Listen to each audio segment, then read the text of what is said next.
ऐसा क्या पार्सल आया था कि रात के 12 बजे आया, इन गांव वालों को भी आना पड़ा।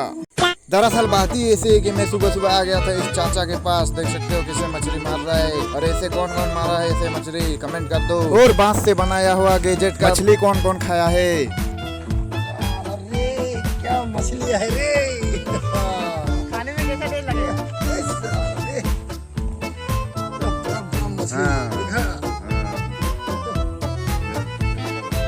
फिर मिल गया रोहित भाई, देख सकते हो क्या बोल रहा है।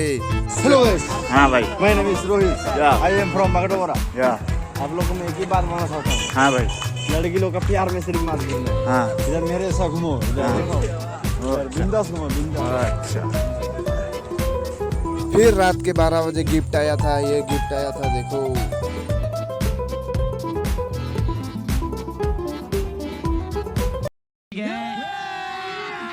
अभी मजा आएगा ना भिड़ो।